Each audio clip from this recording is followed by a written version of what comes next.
Nesse tipo de passagem de parâmetro por nome, a gente utiliza ele quando a gente quer passar um argumento e a gente requer que esse argumento seja reavaliado ao longo da execução da chamada, ao longo da execução da função que foi chamada, né? Então, existem algumas situações em que a gente quer esse tipo de comportamento e nessas situações a gente vai usar a passagem de parâmetros por nome. Eu vou iniciar aqui com um exemplo de um código ilustrado aqui na linguagem Algol, a linguagem precursora aí de Pascal e de várias outras, só para a gente perceber um pouco da ideia do mecanismo. Esse algoritmo, ele está, na verdade, esse código que eu vou exibir, ele está lá no Wikipedia, nesse link que está aqui nesse slide, que é chamado Jensen Device, ou dispositivo de Jensen. Bem, vamos entender ele. Esse algoritmo que eu vou mostrar aqui a seguida, que é implementado em Algol, ele está implementando a seguinte fórmula. Imagine que a gente queria calcular uma fórmula como essa aqui. Imagine que a gente queira calcular uma fórmula como essa aqui, a fórmula do harmônico, né, um somatório aí de 1 a 100 de 1 sobre i. Né? Como é que a gente consegue fazer isso em Algol? Opa, avancei demais. Em Algol isso pode ser feito da seguinte maneira. Eu tenho um código aqui que é bem parecido com Pascal, para quem já viu a linguagem Pascal, mas quem não viu não tem muita dificuldade não. Eu tenho aqui minha função, essa função soma, que está dizendo que é do tipo retorna um tipo real. Ela está começando, a função ela tem todo esse corpo aqui. Ela começa aqui, termina aqui. Aqui eu tenho algumas informações acerca dos parâmetros que essa função possui.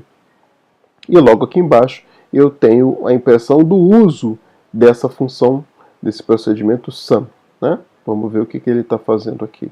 Então, eu estou querendo fazer, como eu comentei, esse somatório aqui. Então, esses valores 1, 100, 1 sobre i vão ser os meus argumentos na chamada dessa minha função sum. Né? Então, eu tenho aqui i, low, high e term.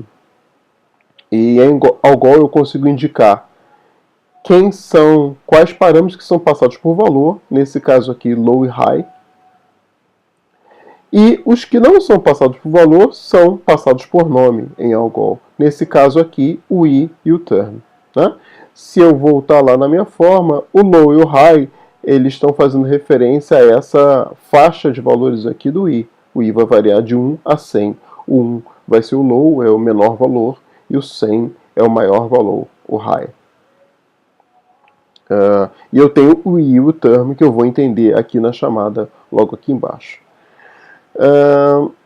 No início da função eu tenho alguma coisa que representa um somatório. Observem que eu estou declarando uma variável temporária chamada temp. Essa variável começa com 0.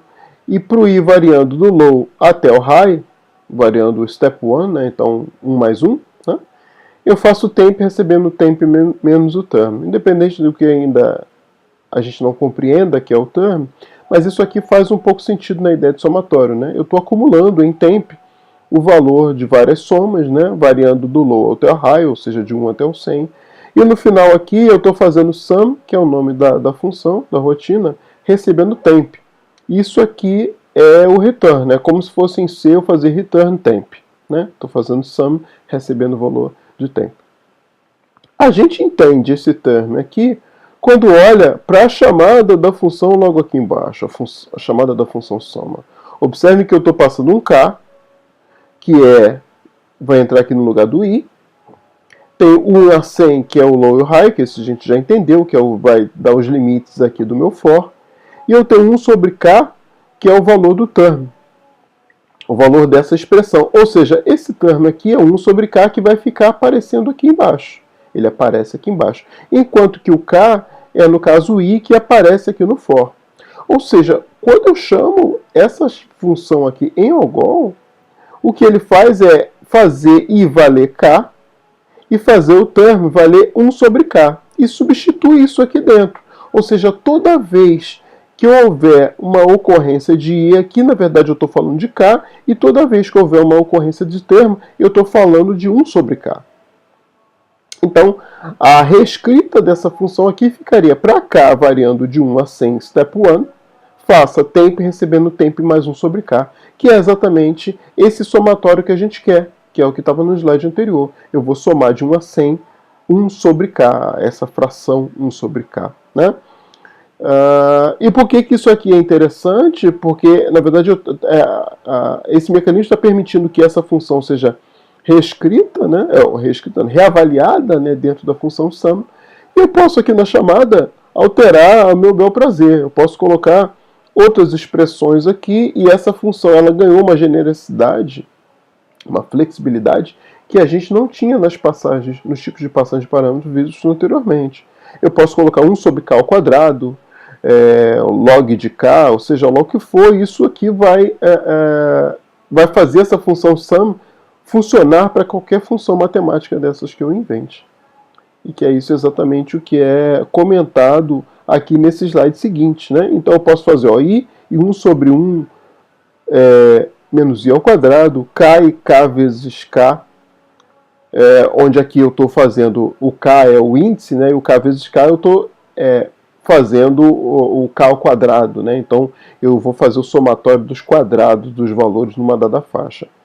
E aqui, por último, eu estou fazendo o índice j e a expressão agora é uma função. Então eu posso chamar uma f de j lá e aí cada vez que aquele for for executado eu vou chamar a função para um dado j, né? Então a minha função soma, voltando aqui, implementada em Algol, ela tem uma flexibilidade, né, já que eu trabalho com qualquer expressão que eu queira passar por argumento, né, de uma maneira bastante elegante. Eu não tenho que ficar criando várias versões dessa função sum, uma para cada tipo de termo. Né. Pois bem, isso em C, só para abrir um parênteses aqui, a gente consegue simular isso aqui com passagem de função por parâmetro, né? Vamos abrir um código aqui, eu já tenho um código pronto com esse exemplo. Deixa eu abrir isso aqui no meu editor.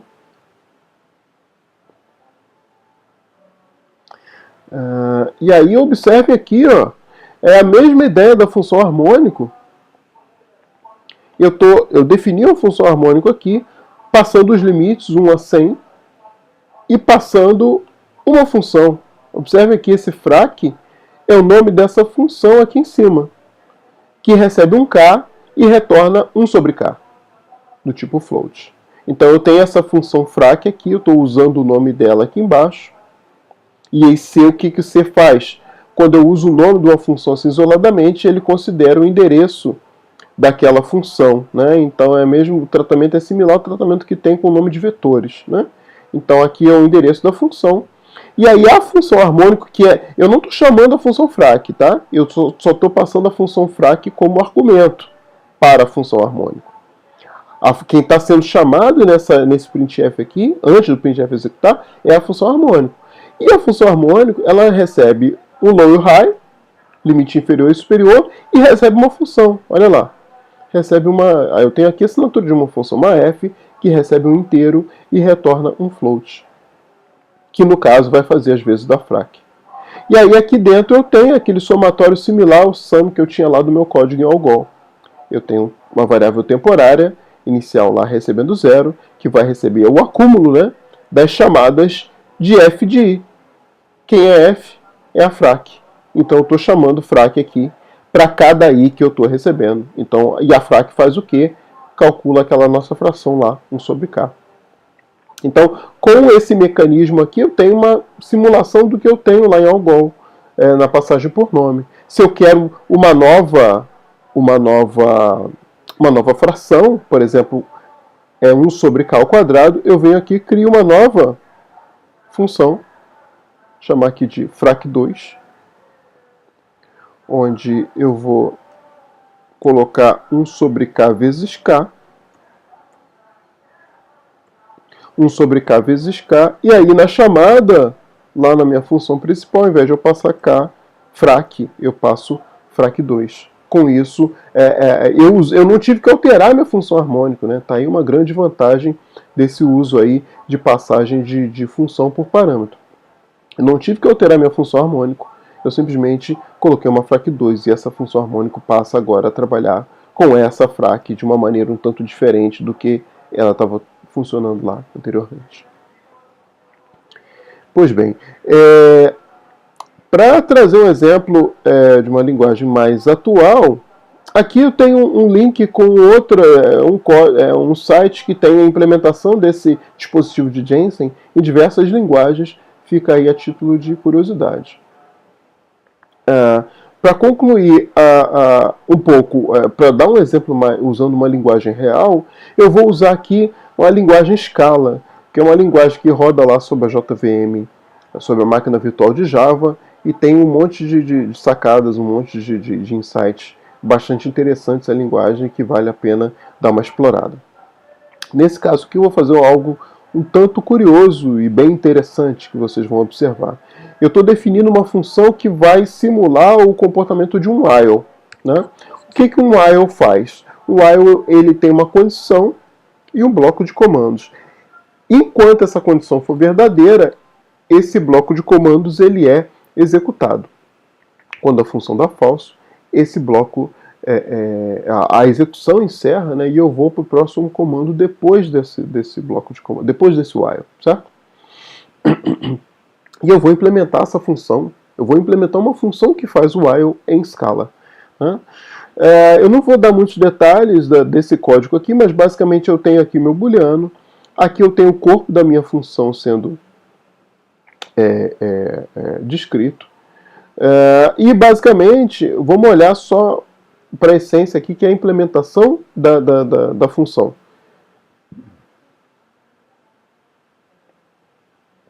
Essa função, ela faz um teste. Eu estou testando aqui esse parâmetro cond, que é a condição do while. Se a condição for verdadeira,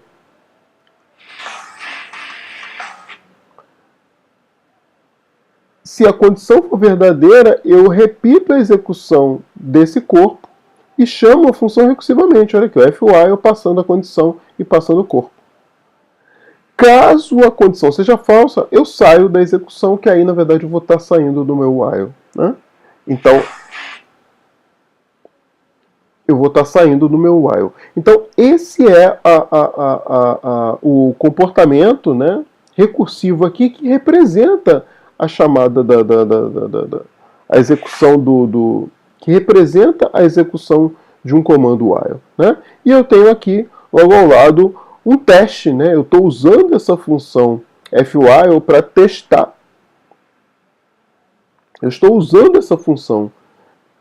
Eu tenho aqui logo ao lado um teste em que eu estou usando essa função fWhile para testar esse código que eu acabei de implementar. E a gente vai ver isso na prática e vai ver o que acontece. E eu vou fazer algumas modificações para a gente entender bem o que está acontecendo por trás. Deixa eu abrir o código aqui. Bem, aqui eu tenho o código em Scala, né? Exatamente aquela função, e exatamente aqui, logo abaixo, o uso desse meu fWhile. Né? Então eu tenho a função aqui, e aqui eu tenho o uso da função while. Eu vou executar isso lá na minha linha de comando. Né? Scala, aquele arquivo que está aberto é esse teste, então teste.scala. Já havia feito alguns testes aqui anteriormente. E a gente observa que ele imprimiu aqui o 54321, que a princípio é o que a gente imagina. O i está começando com 5, enquanto o i for maior que 0, eu imprimo, dou um alô, imprimindo o número e decremento.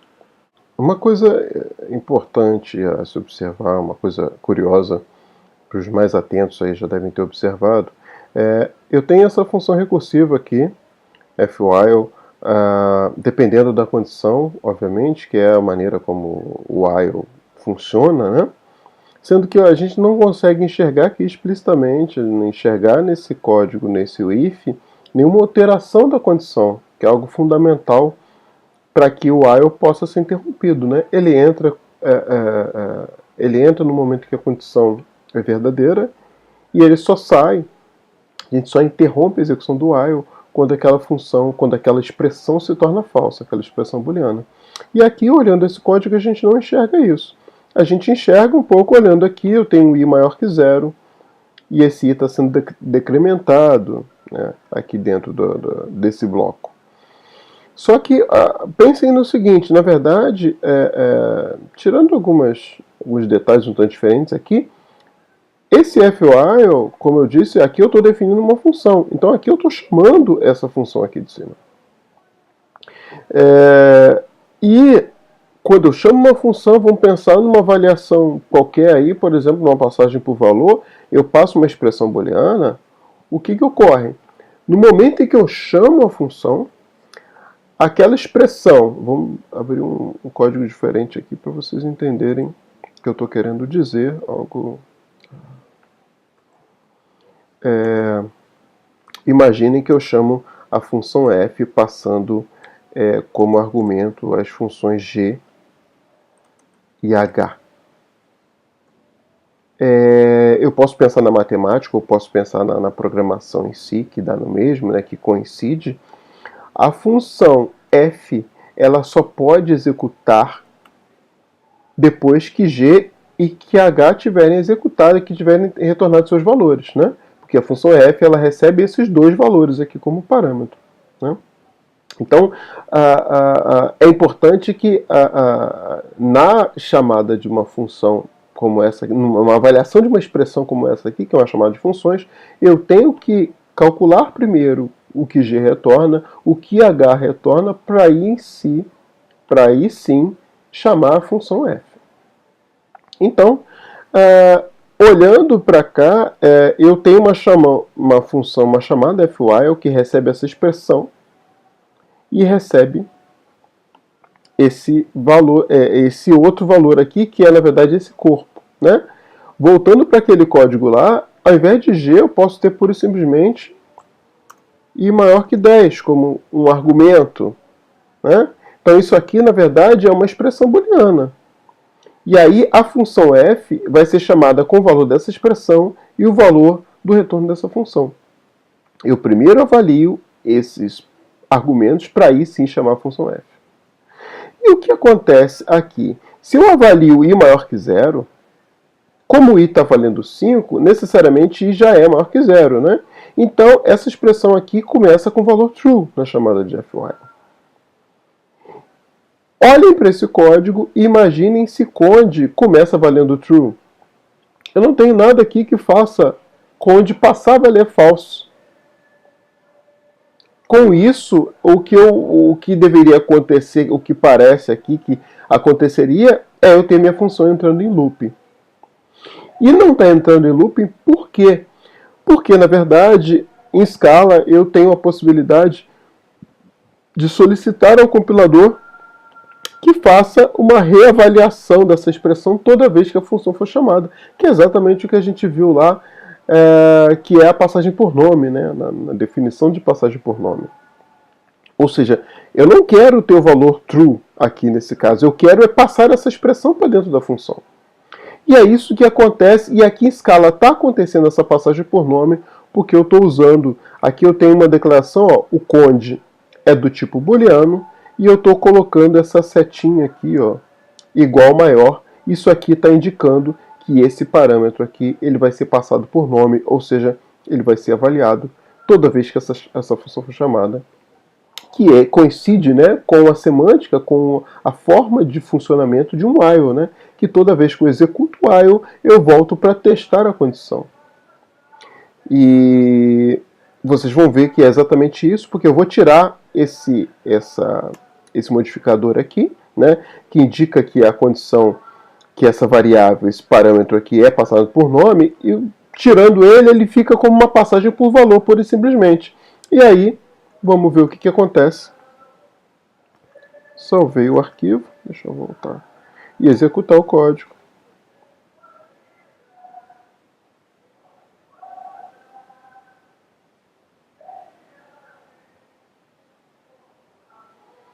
Espera um minutinho. E aí, como vocês observam, o código entrou em loop, que era exatamente aquilo que a gente havia comentado, né? Que a gente aguardava, ou seja, Se não houver passagem por nome, que é o que é representado com esse igual maior aqui, se for passagem por valor pura e simplesmente, o compilador pega o valor dessa expressão, que é true, né? Porque o i aqui está valendo 5, então o i é maior que 0, então ele pega o true e joga o true aqui para dentro.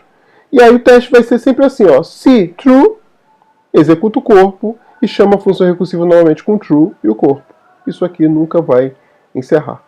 Tá? Então, esse exemplo eu acho interessante porque é um exemplo em cima de uma linguagem bastante recente, né, em comparação com Algol e C e outras linguagens que a gente comentou aí, né, nesses outros vídeos. Então a gente está trabalhando numa linguagem que ela tem sido utilizada no mercado e numa construção bastante interessante, né? Eu estou criando um while, né? Então isso é um mecanismo que poucas linguagens aí não é tão frequente isso. Eu estou criando um while e estou podendo usar o meu while aqui no meu programa. Tem alguns detalhes aqui em termos de sintaxe para que isso aqui funcione, mas no geral eu tenho uma construção bastante elegante. Isso demonstra um pouco o poder da linguagem Scala. Perfeito. Então, com isso, eu tenho aí um exemplo em que a passagem por nome ela é fundamental para que esse código funcione.